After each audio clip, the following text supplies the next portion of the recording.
घड़ी की सुइयों की टिक-टिक कमरे की खामोशी में हलचल पैदा कर रही थी। हीर ने सिर उठाकर देखा। बिस्तर पर उसका लहंगा चारों ओर फैला हुआ था। लाल फूलों और सफ़ेद कलियों की भीनी-भीनी खुशबू ने कमरे की फिज़ा को महका दिया था। ऐसी की ठंडक में भी हीर को पसीना आने लगा। उसने आंखें बंद करके उभरते आंसुओं को पीछे धकेला और धीरे से सिर बिस्तर की टेक से टिका लिया। वह बेहद डरी हुई थी। ऑफ व्हाइट रंग के दुल्हन के जोड़े में वह बेजोड़ सुंदर लग रही थी। बचपन से ही वह अपने हुस्न की तारीफें सुनती आई थी, लेकिन आज जिसने भी उसे देखा, जैसे उसके रूप का जादू उसमें उतर गया हो।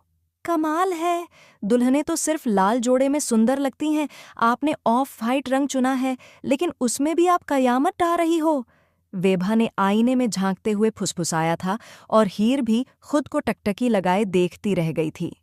तभी कमरे के दरवाजे पर आहट हुई और वह डर के मारे कांप उठी। सीधी बैठते हुए उसने एक हाथ से घूंघट चेहरे पर गिरा लिया। उसके वजूद पर कंपी छा गई थी। आने वाले लम्हों का डर उसे भीतर तक हिला रहा था। अगर आज उसे पता चल गया तो... नहीं, आज की रात तो आनी ही नहीं चाहिए थी। उसने जोर से आंखें भींच लीं। दरवाज़ा धीरे से खुला और भीतर अर्जुन प्रताप सिंह दाखिल हुआ, जिसने बिस्तर पर बैठी अपनी दुल्हन को देखकर हल्के से मुस्कुरा दिया। उसके दिल में भी जज्बात उमड़ रहे थे। आंखों में अधूरी ख्वाहिशों की चमक थी। आज वह अपनी मोहब्बत को पाने में कामयाब हो गया था। धीरे से दरवाज़ा बंद करते हुए वह बिस्तर के सामने आकर रुका। भारी कदमों की आहट पाकर हीर साखित हो गई। अर्जुन धीरे से बिस्तर पर बैठा और उसके सजे हुए पांवों पर हाथ रख दिया। मेहंदी से रचे वो पांव अर्जुन को हमेशा से बेहद पसंद थे। थक तो नहीं गई मेरा इंतज़ार करते करते? दोस्त लोग पीछा ही नहीं छोड़ रहे थे। आखिर में मैंने कह ही दिया कि मेरी बीवी मेरा इंतज़ार कर रही है। अब और नहीं, आज की रात सिर्फ मेरी और तुम्हारी है, उसने भावुक आवाज़ में कहा और हीर की ओर थोड़ा झुक गया। हीर की धड़कनें बेकाबू होने लगीं। डर से वह ठंडी पड़ गई थी। अर्जुन ने घूंघट हटाकर कहा, ओह, सब लोग सही कह रहे थे। तुम वाकई बहुत हसीन लग रही हो। मैं अपने दिल को कैसे संभालूं? उसने सीने पर हाथ रखते हुए शरारत से कहा। उस वक़्त कोई नहीं कह सकता था कि यह वही 35 साल का गंभीर डॉक्टर है जिससे पूरा अस्पताल डरता है। हीर ने नज़रें उठाकर अर्जुन की आंखों में देखा। वो आंखें जो चाहत से भीगी थीं, लेकिन ज्यादा देर वह उन्हें देख नहीं पाई। उसके हाथ डर के मारे कांपने लगे। नहीं, यह नहीं हो सकता। आज की रात नहीं आनी चाहिए थी। मैं क्या करूं? उसने आंखें जोर से मींच लीं। अर्जुन को कुछ अजीब सा एहसास हुआ। क्या हुआ हीर? तुम कुछ परेशान लग रही हो। तबीयत तो ठीक है? उसने हीर का हाथ थाम लिया। चूड़ियों की खनखनाहट कमरे में गूंज उठी और उसी पल हीर ने झटके से हाथ खींच लिया। अर्जुन चौंक गया। हीर का हाथ बर्फ की तरह ठंडा था। नहीं, मैं ठीक हूं। प्लीज आप मेरे पास मत आइए, मुझे हाथ मत लगाइए, वह टूटे स्वर में बोल पड़ी। अर्जुन स्तब्ध रह गया। क्या हुआ? किसी ने कुछ कहा है? बताओ मुझे, मैं तुम्हें यूं परेशान नहीं देख सकता। उसने उसके गाल को छूने की कोशिश की। तभी हीर के वजूद में जैसे तूफान आ गया।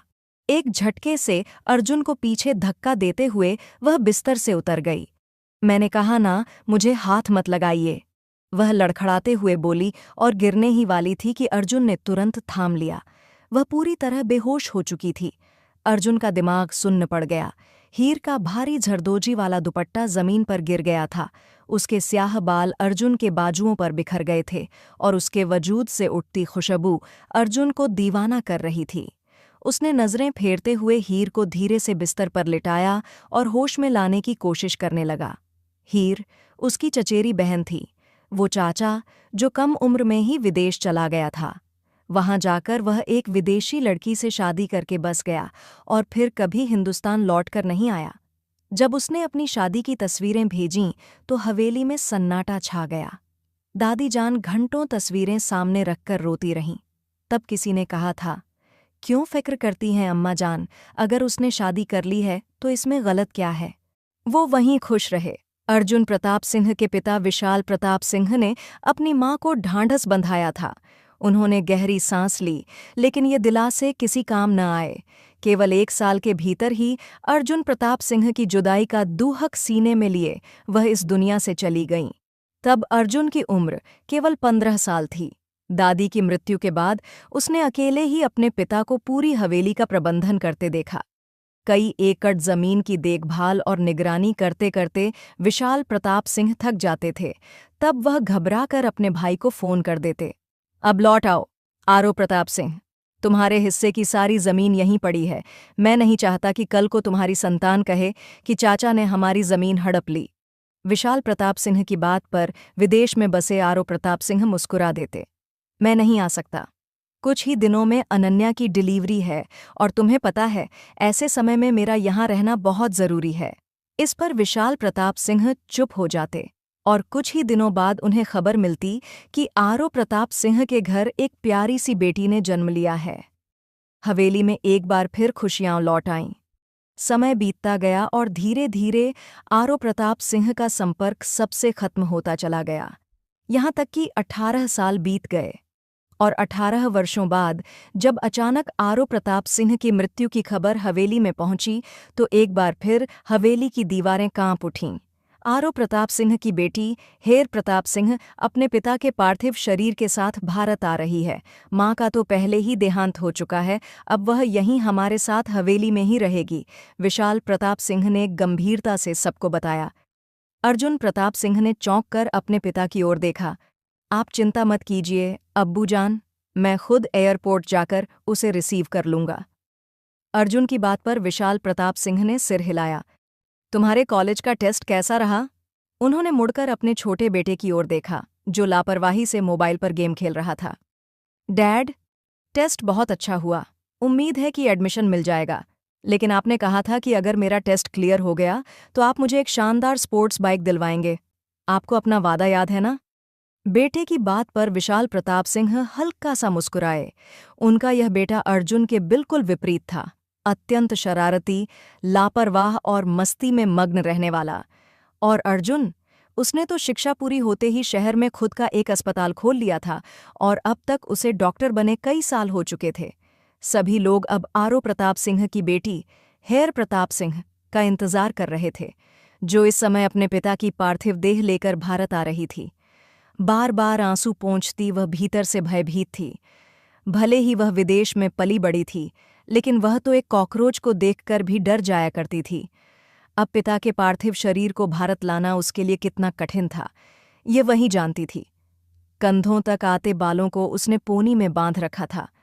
हरे रंग के सादे लॉन्ग कोट में वह बेहद सुंदर लग रही थी। जैसे ही हेर के पैरों ने भारत की जमीन को छुआ, वह घबरा गई। एयरपोर्ट के बाहर भीड़ का एक सैलाब था। पता नहीं मुझे कौन लेने आया है, मेरे पास तो किसी का कॉन्टैक्ट नंबर भी नहीं है, सब तो डायरी में लिखा था। माथे पर हाथ फेरती वह घबराहट से इधर उधर देखने लगी। इतने लोगों की भीड़ देख उसकी आंखों में आंसू भर आए। तभी वह चौंकी। पुरुषों की कतार में एक व्यक्ति उसे लगातार देख रहा था। लंबा कद, हल्की दाढ़ी, आंखों पर चश्मा, जीन्स और टी शर्ट पहने वह जो कोई भी था बेहद आकर्षक लग रहा था। हेर को देखते ही उसने हाथ हिलाया। कुछ पल तो वह उसे देखती रही, फिर संकोच से उसकी ओर बढ़ गई। आप मेरे चाचा की बेटी हैं, हेर आरो प्रताप सिंह। बाबा ने आपकी तस्वीर दिखाई थी। उसकी आवाज़ सम्मोहित करने वाली थी। सच यही था कि पहली ही नज़र में हेर की सुंदरता ने उसे प्रभावित कर दिया था। हेर के सिर हिलाने पर वह पार्थिव देह को रिसीव करने की बात कहकर चला गया और थोड़ी ही देर में सभी व्यवस्था कर वे हवेली लौट आए। जैसे ही आरो प्रताप सिंह का पार्थिव शरीर हवेली पहुंचा, वहां कोहराम मच गया। हेर, जो अब तक खुद को संभाले हुए थी, ताई जान के गले लगकर फूट फूट कर रो पड़ी। बस कर मेरी बच्ची, इतनी दूर से अपने पिता की देह लेकर आना आसान तो नहीं, तुम बहुत बहादुर हो। देखना, यहाँ तुम्हें कोई परेशानी नहीं होगी। अर्जुन प्रताप सिंह और विवेक तुम्हारा बहुत ख्याल रखेंगे। और वैभा, वो तो अभी छोटी है, लेकिन तुम उसे भी अपनी बहन ही समझना। ताईजान ने अपनी छोटी बेटी का जिक्र किया। हेर को हवेली के नियम कायदों की कुछ समझ नहीं आती थी। यहाँ भारत में सब कुछ अलग था, विदेश की दुनिया से बिल्कुल उलट। इतनी बड़ी और भव्य हवेली देख वह हैरान रह गई थी। अर्जुन शहर के अस्पताल में होता था और सिर्फ वीकेंड्स पर हवेली आता था। हवेली में अधिकतर समय विवेक और वेभा ही रहते थे। वेभा अपनी पढ़ाई में व्यस्त रहती थी। सिर्फ विवेक ही था जो आते जाते हीर को हवेली में नजर आ जाता था। उस दिन भी वह लॉन्ज में रखे सोफे पर बैठी बेख्याली में सामने दीवार को एकटक घूर रही थी। जब किसी ने अचानक उसके कंधे पर हाथ रखा, वह चौंक कर पलटी। सामने विवेक था, मुस्कुराता हुआ। हेलो कजिन, यहाँ क्यों बैठी हो इस तरह? चलो तुम्हें घुमा लाता हूँ। उसने मुस्कुराते हुए हाथ उसकी ओर बढ़ाया। एक पल के लिए हीर झिंझकी, लेकिन ताई जान की बातें याद आते ही उसने विवेक का हाथ थाम लिया। विवेक उसे बाहर ले आया। कजिन, तुम वैसे तो बहुत खूबसूरत हो, लेकिन हर वक्त यूं चुपचाप रहती हो तो बिल्कुल अच्छी नहीं लगती। मुस्कुराया करो, जिंदगी को जिया करो। यही दिन होते हैं जीवन का आनंद लेने के। बाद में तो तुम 10 बच्चों की माँ बन जाओगी और ऐसे झुककर चला करोगी। विवेक ने कमर झुकाकर चलने का इशारा किया तो हीर की हंसी छूट गई। उसे विवेक अच्छा लगने लगा था। गाड़ी तो यहाँ खड़ी है, फिर तुम आगे क्यों जा रहे हो? हीर ने हैरानी से पूछा जब वह पोर्च से आगे बढ़ता गया। इन बोरिंग 4 पहिए वाली गाड़ियों में कौन घूमता है? मुझसे नहीं होता इनका ड्राइव करना, विवेक ने मुस्कुराकर कहा और एक तरफ इशारा किया। वहां एक शानदार स्पोर्ट्स बाइक खड़ी थी। विवेक ने प्यार से बाइक पर हाथ फेरा। इस पर बैठने की इजाजत वैसे किसी को नहीं, लेकिन चलो तुम्हें सैर करवा कर लाता हूं। बाइक पर बैठते हुए उसने हीर को भी बैठने का इशारा किया। हीर सामान्य भारतीय महिलाओं की तरह साइड सैडल बैठने लगी, जैसे उसने एयरपोर्ट से आते वक्त कई औरतों को बैठे देखा था। तभी विवेक ने टोका, अरे नहीं भाई, इतने बोरिंग तरीके से नहीं बैठो, ऐसे बैठो जैसे तुम बाइक चला रही हो। उसकी बात पर हिचकिचाते हुए हीर ठीक उसी की तरह पीछे बैठ गई। बाइक स्टार्ट करते ही विवेक उसे हवेली से बाहर ले उड़ा। सड़कें लंबी थीं, मौसम में हल्की ठंडक थी। दोनों ओर पेड़ों की छाया में वह तेजी से बाइक चला रहा था। हीर को उसके पीछे बैठकर बेहद अच्छा लग रहा था। तेज हवा में उसके बाल उड़ रहे थे और उसे महसूस हुआ कि उसके मन की सारी उदासी उड़ चली है। अगर कुछ खाना पीना हो तो बताना, बहुत पैसे हैं मेरे पास। विवेक की बात पर हीर हंस पड़ी। उस शाम वे देर तक सड़कों पर आवारा घूमते रहे। विवेक ने उसे गांव की हर गली दुकान दिखा डाली, यहां तक कि पास के शहर तक ले गया। वो जो बिल्डिंग दिख रही है ना, वो भाई का हॉस्पिटल है, अच्छा है ना?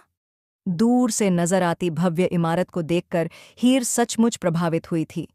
अब घर चलें, बहुत रात हो रही है। हीर ने आसमान में उतरती रात को देखकर कहा तो विवेक हंस पड़ा। रात बहुत नहीं हुई, अब तो बस शुरू हुई है। चलो तुम्हें आइसक्रीम खिलाता हूँ। आइसक्रीम पार्लर के सामने बाइक रोकते हुए उसने हीर का हाथ पकड़कर उसे नीचे उतार लिया। वह एक आजाद और बेफिक्र युवा था। उसके साथ घूमते हुए हीर को भी आजादी का एहसास हुआ। यह सच था कि सूर्यलोक में वह सिर्फ पढ़ाई और घर तक सीमित थी, लेकिन यहाँ भारत में उसने जीवन का एक नया रंग देखा था। उसे विवेक अच्छा लगने लगा था। आइसक्रीम खाते हुए उसने चुपके से विवेक को देखा। काली आंखें, माथे पर बिखरे बाल जिन्हें वह लापरवाही से पीछे कर देता था, शर्ट के खुले बटन, कोहनी तक मुड़ी हुई बाहें और फोन पर बात करते हुए जोर-जोर से हंसना, सब कुछ उसमें अनोखा था। आधी रात को जब वे दोनों हवेली लौटे, तब तक हीर के दिल में विवेक के लिए एक नर्म सा एहसास पनप चुका था। चलो कजिन, अब तुम रेस्ट करो। हाथ हिलाते हुए वह अपने कमरे की ओर गुनगुनाता हुआ बढ़ गया। हीर के होंठों पर एक शर्मीली मुस्कान फैल गई। अब उसे भारत अच्छा लगने लगा था। विवेक रोज ही उसे कहीं न कहीं घुमाने ले जाता और वापसी में उसके लिए कुछ न कुछ ले आता। उसे फोटोग्राफी का शौक था। महंगा कैमरा हाथ में लिए वह हर वक्त कुछ न कुछ क्लिक करता रहता। एक दिन जब हीर लॉन में खड़ी थी, वह अचानक उसके पास आ गया। चलो कजिन, भारत की हर खूबसूरत चीज की तस्वीर ले चुका हूं, अब जरा वेस्टर्न ब्यूटी की भी तस्वीरें ले लूं, जरा पोज तो बनाओ। कैमरा उठाते हीर की हंसी छूट गई। विवेक पूछता नहीं था, सीधे आदेश देता था और हीर को उसकी यही बात सबसे ज्यादा पसंद थी। सीधे खड़े होते हुए वह उसे पोज देने लगी। तुम्हें तो पोज देना आता ही नहीं, ऐसे घूमो। वह उसकी कमर पर हाथ रखकर उसे सही एंगल में करता। कभी उसका बाजू उठाकर सेट करता तो कभी बाल कंधे पर फैला देता। हीर को उसका छूना बुरा नहीं लगता था, बल्कि हर बार जब वो उसे छूता, उसके भीतर एक अजीब सी सरसराहट दौड़ जाती थी। तस्वीरें खींचते समय जब फोन पर किसी की कॉल आई, तो वह हीर से दूर होता हुआ फौरन अपनी बाइक की तरफ भागा था। हीर मुस्कुराते हुए उसे जाते हुए देखती रह गई। ये बस एक हफ्ते पहले की बात थी। पूरे हफ्ते हीर की विवेक से मुलाकात नहीं हुई थी। वीकेंड पर अर्जुन घर आया हुआ था और पूरे वीकेंड के दौरान घर में एक अजीब सी हलचल बनी रही। हीर को धीरे धीरे यह एहसास होने लगा था कि अर्जुन की मौजूदगी में ताया जी के लिए उसकी अहमियत कुछ अलग ही है। अर्जुन के होते हुए विवेक कहीं पीछे छूट जाता था। जैसे ही अर्जुन वापस गया, हीर विवेक को ढूंढती हुई उसके कमरे तक आ गई। वॉशरूम से पानी गिरने की आवाज आ रही थी और बेड के ठीक बीचों बीच एक लिफाफा रखा था। हीर ने सहज ही वह लिफाफा उठाया और एक पल के लिए ठिठक गई। उसमें उसकी तस्वीरें थीं, हार्ड कॉपी में निकली हुई, हर एंगल से बेहद खूबसूरती से ली गईं। एक के बाद एक तस्वीर को देखते हुए वह विवेक की मोहब्बत में डूबती चली गई। भला कोई किसी को इतनी तवज्जो और प्यार कैसे दे सकता है जितना विवेक ने उसे दिया। तभी दरवाज़ा खुलने की आवाज़ आई। विवेक तौलिया से बाल रगड़ता हुआ बाहर निकला। हीर ने एक पल को नजरें फेर लीं। अरे, देख ली अपनी तस्वीरें? देखो कजिन, कितनी शानदार फोटोग्राफी करता हूं ना मैं, वह मुस्कुराते हुए बोला। हीर का दिल जोरों से धड़कने लगा। वह कमरे से बाहर जाना चाहती थी, लेकिन उससे पहले ही उसकी नज़र टेबल पर रखे एक लॉकेट पर पड़ी। ये लॉकेट कैसा है? उसने अनायास ही हैरत से पूछा। क्या विवेक की जिंदगी में कोई और लड़की है? इस सोच से ही उसका दिल कसक उठा। विवेक ने झट से लॉकेट उठाया। अरे ये तो मैं तुम्हारे लिए लाया था। लो, मैं खुद ही पहना देता हूं। कहते हुए उसने नरमी से हीर की गर्दन में लॉकेट पहना दिया। जब वह उसका हुक बंद कर रहा था, उसकी उंगलियां हीर की गर्दन को छू गईं और एक अजीब सी सनसनी हीर के पूरे वजूद में दौड़ गई। वह अचानक पलटी। मुझे ताई जान बुला रही हैं। लेकिन जुमला उसके होंठों में ही अटक गया। कमरे का दरवाज़ा खुद ब खुद बंद हो चुका था। विवेक की आंखों में आज कुछ अजीब सा था, कोई अनजाना सा जज्बा जो पहले कभी नहीं देखा था। जाने की इतनी जल्दी किस बात की है? मेरे पास बैठने से डर लगता है क्या? वह भारी लहजे में बोला तो हीर की सांसें थमने लगीं। नहीं, वो ताईजान। लेकिन उसकी बात अधूरी रह गई। विवेक की नज़दीकियां बढ़ती गईं और हीर की हिम्मत जवाब देने लगी। यह सच था कि वह विवेक से प्यार करती थी, लेकिन वह उससे शादी के बंधन में बंधना चाहती थी। मगर विवेक जैसे आज हर हद पार कर देना चाहता था। थोड़े से प्रतिरोध के बाद हीर जैसे पूरी तरह से बेबस हो चुकी थी। दूसरी ओर तेजी से गाड़ी चलाते हुए अर्जुन प्रताप सिंह के होठों पर मुस्कान थी। आज उसने अस्पताल से खास छुट्टी ली थी। कल ही वह शहर लौटा था, लेकिन हीर का चेहरा बार बार उसकी आंखों के सामने आ रहा था। वह जान चुका था कि वह अब हीर को किसी और का होते नहीं देख सकता।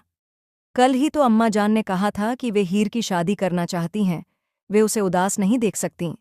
अर्जुन का दिल जोर से धड़क उठा था। अब वह फैसला कर चुका था। आज ही अम्मा जान से बात करेगा। हवेली के बाहर कार रुकी तो रात की स्याही चारों ओर फैल चुकी थी। वह दबे पांव हवेली में दाखिल हुआ। किसी को उसके आने की खबर नहीं थी। तभी उसकी नज़र हीर पर पड़ी, जो अर्जुन के कमरे की तरफ से अपने कमरे की ओर तेजी से जा रही थी। हीर, जाग रही हो? अर्जुन ने सहज ही पुकारा। हीर को देखकर उसे सुखद आश्चर्य हुआ, लेकिन उसकी हालत देखकर वह चौंक गया। उसके बाल बिखरे हुए थे, दुपट्टा गायब था और चेहरा पीला पड़ गया था। क्या बात है? तबीयत तो ठीक है? अर्जुन फिक्र से उसके पास आया तो हीर 2 कदम पीछे हट गई। जी मैं ठीक हूँ, बस वो पानी पीने आई थी, वह घबराकर कहती हुई तेजी से वहां से निकल गई।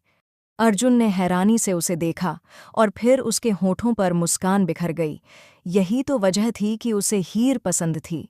वह शर्मीली थी, दूसरी लड़कियों की तरह बोल्ड और बेबाक नहीं थी। बस कुछ ही दिन और। हीर आरो प्रताप सिंह, उसके बाद तुम अपने नहीं बल्कि मेरे कमरे में जाया करोगी। एक सुखद एहसास ने अर्जुन को घेर लिया था। अपने कमरे का दरवाज़ा बंद करते और बिस्तर पर लेटते हुए वह लगातार हीर के बारे में ही सोच रहा था, जबकि हीर अपने कमरे में दाखिल होते ही फूट फूट कर रोने लगी थी। ये क्या हो गया? ये तुमने क्या कर दिया विवेक? मैं ये सब शादी से पहले नहीं चाहती थी, वह सिसकती रही और बीते लम्हों पर पछताती रही, मगर विवेक को रोकना उसके बस में नहीं था। डर से वह सिर से पांव तक कांप रही थी। बीती रात उसने विवेक को रोकने की हर संभव कोशिश की थी, लेकिन वह अपने प्यार के दावे करते हुए उसकी बातों को नज़रअंदाज करता रहा। वह अंदर ही अंदर ग्लानि में डूबी जा रही थी। उसे महसूस हो रहा था कि यह सब कुछ बिल्कुल भी सही नहीं था। सुबह जब उसकी आंख खुली तो लॉन्स में कुछ असामान्य सा शोर था। कपड़े बदलकर वह नीचे आई तो विवेक अर्जुन के कंधे पर झुका हुआ हंसते हुए कह रहा था, अरे वाह भाईजान, आपका फैसला तो बहुत अच्छा है। घर में रौनक आ जाएगी। इतने दिनों से तो सन्नाटा ही छाया हुआ था। हीर का दिल जोर से धड़क उठा। भाई, मैं तो कब से अपने बेटे की शादी का सपना देख रही थी। शुक्र है उसने किसी लड़की का नाम तो लिया, और हीर को तो हमेशा से ही अपनी बहू के रूप में देखती आई हूं। ताईजान की बात पर हीर का दिल कांप गया। क्या विवेक ने उन्हें शादी के लिए मना लिया था? एक अनचाही मुस्कान उसके होठों पर उभर आई। अरे हीर, आ गई? इधर आओ, बैठो, मुझे तुमसे कुछ कहना है। ताईजान ने पुकारा तो वह चुपचाप चलती हुई उनके पास आ बैठी। अर्जुन तुमसे शादी करना चाहता है। मैं और तुम्हारे तायाजान बहुत खुश हैं, और मुझे यकीन है कि तुम्हें भी कोई ऐतराज़ नहीं होगा, है ना? ताईजान ने प्यार से कहा, और हीर पर जैसे आसमान टूट पड़ा। उसने फटी फटी नज़रों से सामने देखा, जहां अर्जुन के साथ विवेक बैठा था। अर्जुन मुस्कुरा रहा था और गहराई से हीर का निरीक्षण कर रहा था, जबकि विवेक। हीर ने अविश्वास से उसकी ओर देखा। वह इत्मीनान से च्युइंगम चबा रहा था, जैसे इस फैसले से उसे कोई फर्क ही नहीं पड़ता हो। शादी अर्जुन से? लेकिन हीर ने घबराकर इधर उधर देखा। सभी लोग खुश थे, संतुष्ट थे, मुस्कुरा रहे थे। क्यों परेशान कर रहे हो मेरी बेटी को? मुझे यकीन है उसे कोई आपत्ति नहीं होगी। इतनी मासूम सी है वो। चलो शादी की तैयारियां करो। 1 महीने में अर्जुन और हीर की शादी कर देंगे। तायाजान ने अखबार खोलते हुए जैसे फैसला सुना दिया। ताईजान ने मुस्कुराकर सिर हिलाया, मगर हीर सन्न थी। उसने फिर से विवेक की ओर देखा। वह अर्जुन के हाथ पर हाथ मारते हुए मुस्कुरा रहा था। हीर का दिमाग सुन्न हो गया। क्या उसने सिर्फ उसका इस्तेमाल किया था? उसके दिल में हीर के लिए न प्यार था, न कोई और भावना। वह आराम से उठकर अपने कमरे की ओर बढ़ गया। क्या बात है हीर, तुम खुश नहीं हो? अर्जुन ने गहरी नज़र से उसे देखते हुए पूछा। हीर ने घबराकर कहा, नहीं, ऐसी कोई बात नहीं, और फिर तेजी से पलटकर अपने कमरे की ओर भाग गई। अर्जुन के होठों पर फिर एक मुस्कान फैल गई। लगता नहीं ये लड़की सूर्यलोक में पली बड़ी है, बहुत ज्यादा ही शर्मीली है। वह गहरी सांस लेकर बाहर की ओर निकल गया। अपने कमरे में मौजूद हीर का मन कर रहा था कि दीवारों से सिर टकराकर रोए। इतना बड़ा धोखा। उसने तो अपनी इज्जत भी विवेक के हाथों सौंप दी थी, लेकिन उसने पलटकर देखना तक जरूरी नहीं समझा। हीर को रात का इंतजार था, जब सब अपने अपने कमरों में सो जाएं। पूरा दिन वह कमरे से बाहर नहीं निकली, और रात होते ही वह विवेक के दरवाजे पर खड़ी थी। उसे देखकर विवेक चौंका। अरे, अंदर आओ ना, बाहर क्यों खड़ी हो? या अब मेरे कमरे में आने से डर लग रहा है? कहते हुए उसने आंख मारी। हीर के रोंगटे खड़े हो गए। ये सब तुमने क्यों किया? जो कुछ कल हुआ उसके बाद तो मुझे तुम्हारी पत्नी बनना चाहिए था। तुम ताईजान को सब कुछ बता क्यों नहीं देते? मैं तुम्हारे भाई से शादी कैसे कर सकती हूँ? उसकी आंखों से आंसू बहने लगे। विवेक ने बेजारी से बालों में हाथ फिराया और बोला, ओ कम ऑन कज़न, तुम तो सूर्यलोक से पढ़कर आई हो। तुम्हें नहीं पता ये सब बहुत कॉमन बातें हैं। कुछ भी खास नहीं था, बस एक छोटी सी गलती थी। कल हमने साथ में थोड़ा अच्छा वक्त बिताया, और इसमें तुम भी शामिल थी। You know. अब मुझ पर कोई इल्ज़ाम मत लगा देना। और जहां तक शादी की बात है, तो मेरी अभी शादी करने की उम्र। तो वो सब कुछ एक मजाक था? तुम मुझसे मोहब्बत नहीं करते? हीर ने टूटे हुए लहजे में पूछा। विवेक अचानक उसकी ओर घूमा। भाट! मोहब्बत? बेवकूफ़ लड़की, मोहब्बत कुछ नहीं होती, बस साथ में एंजॉय करना चाहिए। हमने कुछ दिन एंजॉय किया, अब तुम भाई के साथ एंजॉय करो, शादी करो, बच्चे पैदा करो। बस यही तो तुम्हें चाहिए था। अंदर से तुम वही बोरिंग भारतीय लड़की हो। और खबरदार, अगर किसी को मेरे बारे में कुछ बताया तो इस सब में तुम्हारा किरदार भी बराबर का था। उंगली उठाकर धमकी देते हुए विवेक ने कहा, तो हीर का सारा बदन कांप गया। अब जाओ यहां से, वह बेजारी से बोला और दरवाज़ा बंद कर दिया। हीर ने अपनी आंखें जोर से भींच लीं। बेइज्जती और शर्म से उसके कानों की लो तक सुर्ख हो गई थीं। टूटे कदमों से लौटकर वह अपने कमरे में बंद हो गई थी। उसे पता था अब वही होगा जो हवेली वाले चाहेंगे। लेकिन उसने जो कुछ किया था उसका अंजाम इतना भयानक होगा, इसका अंदाज़ा उसे भी नहीं था। दिन गुजरते रहे, घर में शादी की तैयारियां शुरू हो गईं। ताईजान हर चीज़ में हीर की पसंद शामिल करती रहीं, लेकिन हीर तो जैसे बर्फ का पिघलता हुआ बुत बन चुकी थी। अर्जुन के मैसेज आते तो वह सिर्फ एक शब्द में जवाब देती और फिर फ़ोन बंद कर देती। वीकेंड पर जब अर्जुन हवेली आता तो वह अपने कमरे से ही बाहर नहीं निकलती जब तक वह लौट न जाए। अगर कभी गलती से विवेक से सामना हो जाता तो वह डर के मारे कांप उठती, जबकि विवेक ऐसे व्यवहार करता जैसे कुछ हुआ ही न हो। हीर को अपने ही वजूद से नफरत होने लगी थी। क्या मैं इस शरीर के साथ अर्जुन की बीवी बन सकती हूँ? क्या उसे पता नहीं चल जाएगा कि मैंने कितनी बड़ी गलती की है? तकिए में मुंह छुपाए वह बार बार खुद से सवाल करती, लेकिन जवाब कोई नहीं मिलता। धीरे धीरे शादी की तारीख तय हो गई। 1.5 महीने बाद कार्ड छप चुके थे और वक्त भी बीत गया। हीर पिछले 1 हफ्ते से अपने कमरे में ही बंद थी। लगातार सिर दर्द और बिगड़ती तबीयत की वजह से उसने बाहर निकलना ही छोड़ दिया था। ताईजान ने उसके रवैये को उसकी शर्म समझकर तंग करना बंद कर दिया था, लेकिन आज उसे बाहर निकलना ही था। ताईजान ने नौकरानी के हाथों कई बार बुलावा भेजा था। हीर जब लॉन्स में आई तो ताईजान लिस्ट लेकर कुछ देख रही थीं। अरे आ गई बेटा, शादी का ड्रेस तो तुमने फ़ोन पर ही पसंद कर लिया, लेकिन साइज़ देने तो खुद जाना पड़ेगा। घर में मेहमान आ रहे हैं, मैं नहीं जा सकती। तुम वेभा के साथ चली जाओ। बस नाप ही तो देना है, फिर वापस आ जाना। अब शादी में तो 1 हफ्ता ही रह गया है। ताईजान की बात पर हीर ने घबराकर अपनी उंगलियां मसलनी शुरू कर दीं। ताईजान ने गौर से उसे देखा। हीर के चेहरे की रंगत फीकी पड़ चुकी थी। बाल अब कंधों से निकलकर कमर तक पहुंचने लगे थे। आधे बालों में क्लचर लगा था और गले में बस डीला ढाला दुपट्टा। फिर भी वह बहुत प्यारी लग रही थी।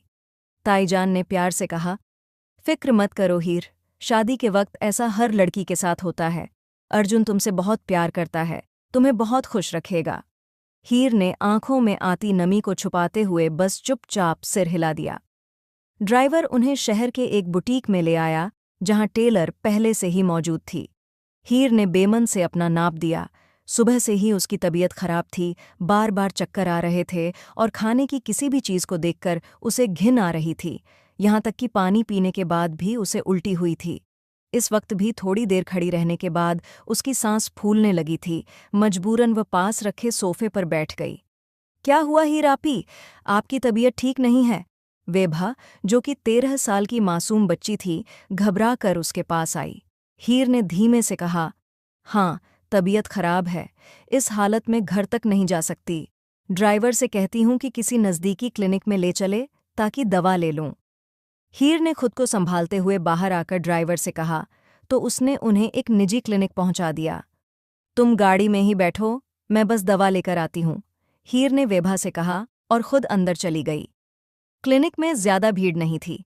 अंदर मौजूद लेडी डॉक्टर ने हीर को देखते ही पूछा, क्या तकलीफ है? हीर ने अपनी सारी लक्षण बताए तो डॉक्टर कुछ पल उसे परखती रहीं और फिर बोली, बेबी, अंदाजे से लग रहा है कि आप प्रेग्नेंट हैं। ये स्ट्रिप ले जाइए, वॉशरूम में जाकर टेस्ट कीजिए और फिर बताइए। डॉक्टर ने आम से लहजे में कहा तो हीर को जैसे जोरदार झटका लगा। उसकी आंखें हैरत से फैल गईं। प्रेग्नेंट? ये शब्द बेमन से उसके होंठों पर आए। डॉक्टर ने सामने प्रेगनेंसी स्ट्रिप रखते हुए वॉशरूम की ओर इशारा किया। शुक्र था डॉक्टर ने उससे ये नहीं पूछा कि क्या वो शादीशुदा है या नहीं। हीर ने जैसे तैसे स्ट्रिप उठाई, उसके पैरों से जान सी निकल गई थी। चेहरा लथपथ सफ़ेद, डगमगाते कदमों से वह बाथरूम तक पहुंची। दिल इस कदर धड़क रहा था जैसे पसलियां चीरकर बाहर आ जाएगा। कांपते हाथों से उसने टेस्ट किया और जैसे ही स्ट्रिप पर 2 लाइनें उभरीं, उसका दिल चाहा कि वह फूट फूट कर रो दे। एक ही पल में वह जैसे आसमान से ज़मीन पर आ गिरी। टेस्ट पॉजिटिव था, वह सचमुच प्रेग्नेंट थी। डॉक्टर ने दरवाज़ा खटखटाया। बाहर आ जाइए, मुझे और भी मरीज देखने हैं। हीर ने आंसू पोंछे और मृत से कदमों के साथ बाहर आई। डॉक्टर ने पर्ची पर दवाइयां लिखते हुए पूछा, शादी को कितना वक्त हुआ? हीर के होंठों से ना चाहते हुए भी झूठ निकला, 2 साल। शौहर का नाम? डॉक्टर के पूछते ही हीर एक बार फिर सिहर गई, लेकिन तभी डॉक्टर का फ़ोन बज गया और हीर ने चैन की सांस ली कि और झूठ नहीं बोलना पड़ेगा। डॉक्टर फोन पर व्यस्त थी और हीर उठकर बाहर भाग गई। गाड़ी चलाओ, उसने जैसे किसी भूत को पीछे छोड़ते हुए कहा। दवा ले ली आपने? वेभा के पूछने पर हीर ने मुश्किल से सिर हिलाया। दिमाग में तूफान था। अब समझ आया कि पिछले दिनों उसकी तबीयत क्यों बिगड़ रही थी। कमरे में दाखिल होते ही वह फूट पड़ी। ये क्या हो गया? मैं लोगों को क्या मुंह दिखाऊंगी? वह चीखों को दबाते कमरे में चक्कर काट रही थी। हर कोई यही सोचेगा कि मैं बदचलन हूं। आईने के सामने खड़ी हो उसने खुद को जोरदार थप्पड़ मार डाले, एक के बाद एक, जैसे पागल हो गई हो। थक कर जमीन पर बैठकर सिसकियां भरने लगी। तुमने बहुत बुरा किया, विवेक। तुमने मुझे कहीं का नहीं छोड़ा। वह तड़प रही थी और उधर अर्जुन अपनी शादी की तैयारियों में व्यस्त था। हीर ने 1 हफ्ता खुद को कमरे में बंद रखा। आखिरकार उनकी शादी हो गई। लेकिन हीर के दिल में एक ही सवाल गूंज रहा था। अगर आज रात अर्जुन को सब कुछ पता चल गया तो? शादी की रात कमरे में दाखिल होने तक हीर की हालत बेहद खराब थी। अर्जुन ने जब उसका हाथ थामा तो उसे लगा उसका हर झूठ उसके सामने आ जाएगा। हीर ने अपनी बंद होती आंखों से अर्जुन को परेशान होते देखा। उठो, सुबह हो गई है। अर्जुन की आवाज़ सुनकर उसने मुश्किल से आंखें खोलीं। वह मुस्कुराते हुए उसके पास लेटा था। हीर एक झटके से उठ बैठी, डर भरी नज़रों से इधर उधर देखा। वह अर्जुन के कमरे में थी। तभी याद आया, कल उसकी शादी की रात थी। तुम बेहोश हो गई थीं। मैंने बहुत कोशिश की, लेकिन तुम होश में नहीं आईं। बीपी लो था इसलिए ड्रिप लगाई। अब तुम ठीक हो, अर्जुन ने नरमी से कहा। हीर ने राहत की सांस ली। अर्जुन के लिए उसके दिल में इज्जत और बढ़ गई। मैंने तुम्हें मुंह दिखाई का तोहफा नहीं दिया था, कहते हुए अर्जुन ने एक मखमली डिब्बी खोली और अंगूठी निकाली। हीर ने भावशून्य चेहरा बनाए उसे देखा। उसका दिल कांप उठा। कब तक ये झूठ छुपाएगी? वह अर्जुन से थोड़ा दूर सरकी, लेकिन अर्जुन ने तुरंत उसका हाथ थाम लिया। लाओ, अपना हाथ दो। बड़े प्यार से उसने हीर की उंगली में अंगूठी पहनाई। हीर का बदन कांप उठा। अर्जुन का स्पर्श उसे भीतर तक जला गया। अर्जुन ने उसका ठंडा पड़ता हाथ महसूस किया।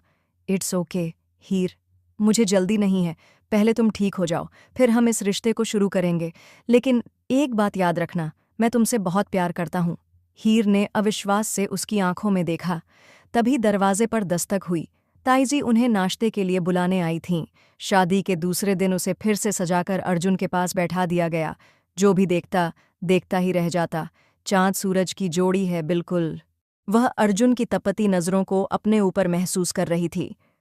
आज तुम बहुत हसीन लग रही हो, अर्जुन ने उसकी ओर झुकते हुए कहा ही था कि तभी विवेक की आवाज़ गूंज उठी। वाह भैया जान, पोज तो बेहतरीन है। जरा भाभी की तरफ मोहब्बत भरी नज़रों से तो देखिए। वह उनकी शादी की तस्वीरें खींच रहा था। हीर ने घायल निगाहों से उसकी ओर देखा। उसे हर तरह से तोड़ देने के बाद भी वह कितना खुश था। उसके चेहरे पर न पछतावा था, न ही बीते वक्त की कोई छाया। हीर को लगा उसकी सांसें घुटने लगी हैं। थोड़ी देर बाद अर्जुन उसका हाथ थामकर कमरे में ले आया। तुम आज पहले से भी ज्यादा प्यारी लग रही हो, उसने हीर को आईने के सामने खड़ा करते हुए कहा और मोहब्बत भरी नज़र उस पर डाली। हीर के हाथ कांपने लगे। मुझे सोना है, मेरी तबीयत ठीक नहीं है। हीर ने उसकी मदहोश निगाहों से नज़रें चुराते हुए कहा। अर्जुन एक पल को ठहर गया। क्या हुआ है तबीयत को? उसके सवाल पर हीर की आंखों में पानी उतर आया। अपनी हथेलियां मसलती हीर जैसे लाजवाब हो गई थी। ठीक है, अर्जुन ने गहरी सांस ली। अगर तबीयत ठीक नहीं है तो मैं तुम्हें परेशान नहीं करूंगा। चलो, जल्दी से कपड़े बदलो, फिर कोई मूवी देखते हैं। उसके हल्के फुल्के अंदाज पर हीर ने अविश्वास से उसकी ओर देखा। क्या कोई इंसान इतना अच्छा भी हो सकता है?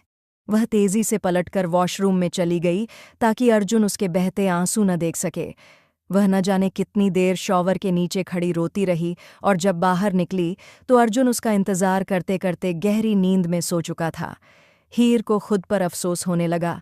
धीरे से बिस्तर पर उसके पास लेटते हुए हीर ने सोच लिया था कि अब वह उसे सारी सच्चाई बता देगी, लेकिन कैसे? उसमें हिम्मत ही नहीं थी। दिन बीतते रहे और अर्जुन का व्यवहार उसके लिए बेहद मोहब्बत भरा और सुलझा हुआ रहा। 1 हफ्ते बाद उसकी हॉस्पिटल की छुट्टी खत्म हो गई। मैं जल्दी वापस आऊंगा, फिर हम लोग हनीमून पर चलेंगे। तुम बता देना कहाँ जाना है, मैं टिकट्स बुक करवा लूंगा, उसने प्यार से हीर का हाथ थामते हुए कहा। हीर ने हल्के से अपना हाथ छुड़ा लिया। अर्जुन ने हैरानी से उसकी ओर देखा। वह हमेशा उसकी नज़दीकी से कतराती थी और उसकी किसी मोहब्बत भरी बात का जवाब नहीं देती थी। अर्जुन गहरी नज़रों से उसे देखता हुआ कमरे से निकल गया और हीर फूट फूट कर रोने लगी। 10 दिन बाद जब वह लौटा तो बहुत खुश था। उसने हनीमून की टिकट्स करवा ली थीं और उसे पूरा यकीन था कि हीर अब तक खुद को संभाल चुकी होगी। जब वह कमरे में आया तो हीर दाईं करवट लिए गहरी नींद में थी। ढीले ट्राउजर और टी शर्ट में उसका रूप बेहद सजीव और सुंदर लग रहा था। अर्जुन धीरे से उसके पास बैठा और उसके गाल पर गिरे बालों की लट पीछे की। हीर किसी एहसास से जाग गई और जैसे ही उसने पास अर्जुन को देखा वह झटके से उठ खड़ी हुई। दूर हटिए आप मुझसे, मैंने कहा था ना, मुझे हाथ मत लगाइएगा। वह तेजी से बिस्तर से नीचे उतर गई। अर्जुन उसकी बात सुनकर सन्न रह गया। क्यों हाथ न लगाऊं? आखिर क्या मसला है? हम पति पत्नी हैं, लेकिन तुम इस बात को मानने को तैयार ही नहीं हो। अर्जुन का माथा बलों से भर गया। वह भी झटके से नीचे उतरकर उसके सामने आ खड़ा हुआ। हीर की आंखों में आंसू उतर आए। मेरी तबीयत ठीक नहीं है, वह भर्राई आवाज में बोली और 2 कदम पीछे हट गई। अर्जुन की आंखों में गुस्सा उभरा, लेकिन उसने खुद को संभालते हुए कहा, क्या है तुम्हारी तबीयत को? बताओ मुझे। मैं डॉक्टर हूं, तुम्हें कोई कमजोरी है, दर्द है, क्या है? उसकी आवाज में अब नरमी थी। वह हीर के दोनों बाजुओं को थामकर उसे बिस्तर पर बिठा चुका था। हीर जोर जोर से रोने लगी। अर्जुन कुछ पल उसे देखता रहा और फिर धीरे से उसे अपने सीने से लगा लिया। अच्छा, रो मत, परेशान मत हो। मैं सिर्फ 1 दिन के लिए आया हूं। कल सुबह वापस जाना है। 1 हफ्ते बाद हमारी फ्लाइट्स हैं। मैं उसी दिन वापस आऊंगा। हॉस्पिटल में मरीजों का बहुत रश है। शायद मैंने तुम्हें अधूरी नींद से जगा दिया। उसने उसे सांत्वना देने की कोशिश की, लेकिन हीर चुप होने के बजाय और ज्यादा रोने लगी और कब वह उसके कंधे से सिर टिकाए थक कर सो गई, उसे खुद भी पता न चला। सुबह अर्जुन वापस शहर चला गया था, मगर उसे शहर पहुंचे अभी केवल 2 ही दिन हुए थे कि वह बुरी तरह चौंक उठा। अम्मा जान की हवेली से कॉल आया था। अर्जुन, हीर बेहोश हो गई है। मैंने उसे होश में लाने की बहुत कोशिश की, लेकिन न जाने क्या हो गया है। उसका रंग भी पीला जर्द होता जा रहा है। अम्मा जान की बात सुनकर अर्जुन घबरा गया। उसे फौरन अस्पताल ले आइए। ड्राइवर से कहिए जरा तेज गाड़ी चलाए। अर्जुन के कहते ही अम्मा जान हीर को नौकरानी की मदद से गाड़ी में डालकर शहर की ओर रवाना हो गईं, जहां अर्जुन बेताबी से उनका इंतजार कर रहा था। उनके पहुंचते ही अर्जुन ने हीर को तुरंत इमरजेंसी में भर्ती कराया। वह बेहोश थी। उसकी सफ़ेद रंगत में जर्दी घुली हुई थी। सादे काले कपड़ों में उस बेहोश चेहरे के साथ भी वह अर्जुन के दिल को धड़का गई थी। ड्यूटी पर मौजूद डॉक्टर को भेजकर अर्जुन खुद ही उसका मुआयना करने लगा। जब वह नब्ज चेक कर रहा था तो एक पल के लिए ठिठक गया। ब्लड टेस्ट कराइए, उसने नर्स को आदेश दिया। अर्जुन 15 साल से गायनी का डॉक्टर था, लेकिन हीर की हालत उसे अजीब लग रही थी। वह बार बार अपने शक को झटक रहा था, लेकिन जब रिपोर्ट आई तो जैसे सातों आसमान उसके सिर पर गिर पड़े। हीर 2 महीने की प्रेग्नेंट थी। उसने अविश्वास भरी नज़रों से बिस्तर पर पड़ी अपनी पत्नी की ओर देखा। तभी हीर ने धीरे से आंखें खोलीं। आप? वह खुद ब खुद उसके होठों से निकला। हाँ, मुझे तुम्हारी सच्चाई पता चल गई है। कब से ये बच्चा अपने अंदर छुपाकर घूम रही थी तुम? और किसका है ये कारनामा? अर्जुन ने नफरत से कहा और रिपोर्ट उसकी ओर उछाल दी। हीर सन्न रह गई, कांपते हाथों से रिपोर्ट उठाई जो अर्जुन की बात की तस्दीक कर रही थी। हीर की आंखों से आंसू बह निकले। शुक्र था उस वक्त कमरे में वे दोनों ही थे। ताई जान थोड़ी देर के लिए आराम करने अर्जुन के ऑफिस चली गई थीं।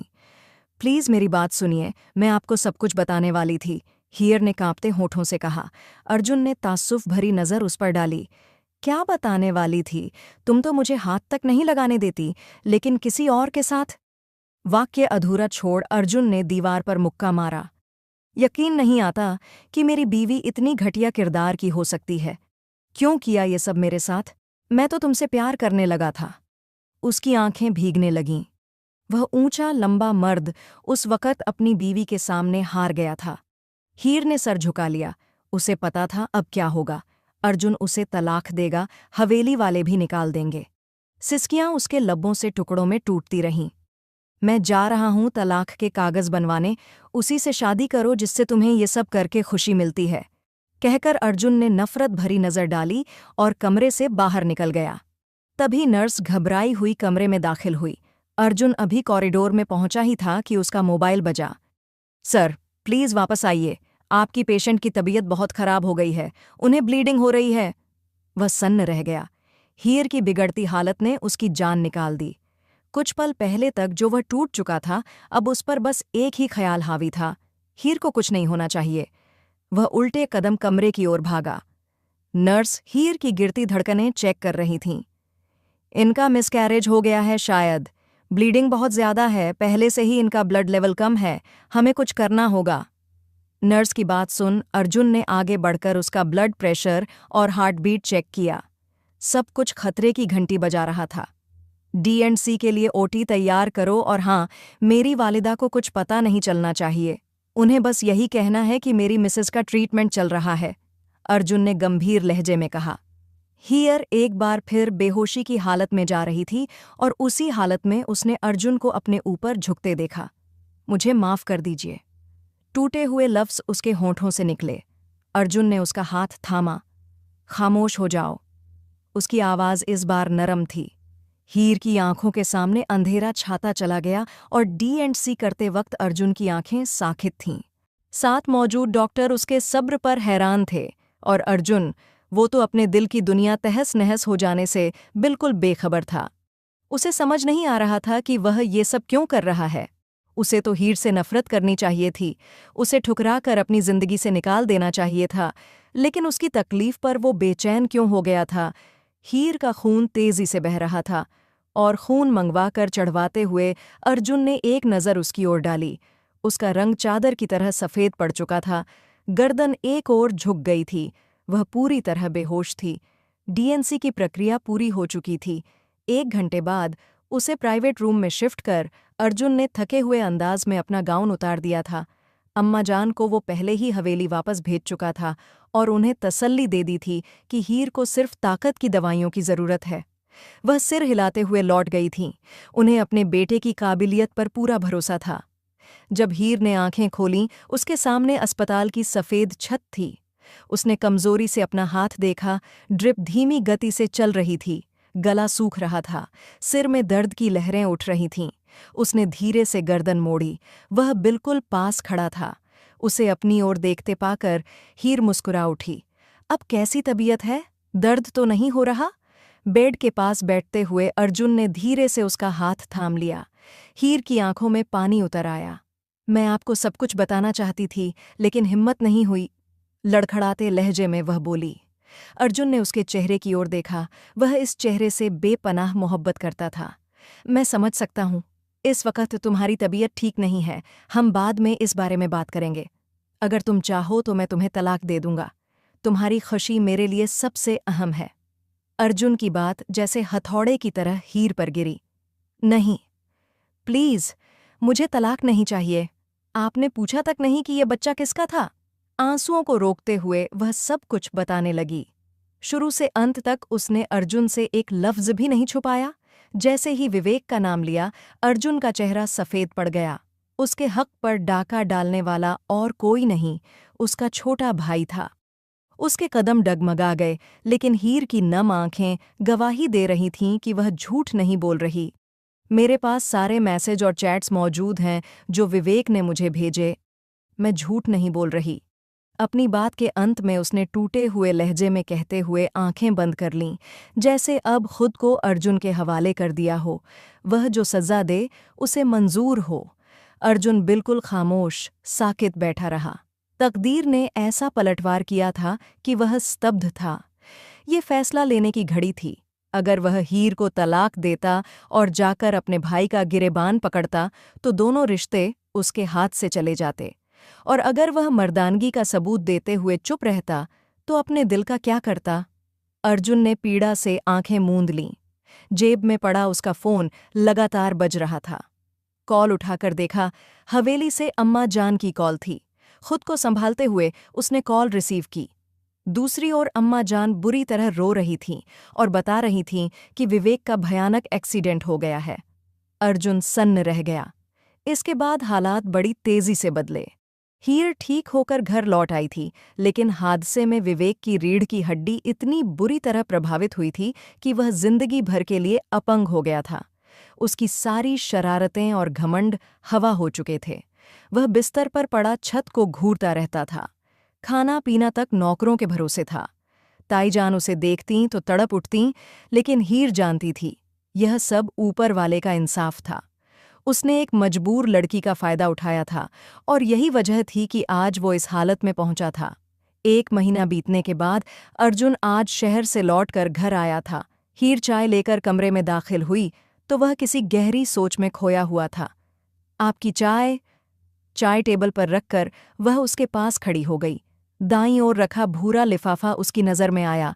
क्या ये तलाक के कागजात थे? हीर का दिल बैठने लगा। अर्जुन ने धीरे से हीर का हाथ थामा। क्या तुम मेरे साथ रहना चाहती हो? उसकी नज़रों में इसरार था, मोहब्बत थी, भरोसा था। हीर के सर से जैसे कोई भारी बोझ उतर गया। वह मुस्कुराते हुए उसके पास बैठ गई। अगर आपने मुझे माफ़ कर दिया है तो मैं जिंदगी भर आपके साथ रहना चाहती हूँ। उसके लहजे में रजामंदी थी। अर्जुन मुस्कुरा दिया। हीर ने उसका चौड़ा सीना अपने सर से लगाया और आंखें बंद कर लीं। हवेली में जो नुकसान हुआ था वो असाधारण था, लेकिन जब कुदरत के नियम तोड़े जाएं तो ऐसे नुकसान होना लाजमी है। अर्जुन और हीर ने तय किया कि वे अपने अतीत को भविष्य पर हावी नहीं होने देंगे।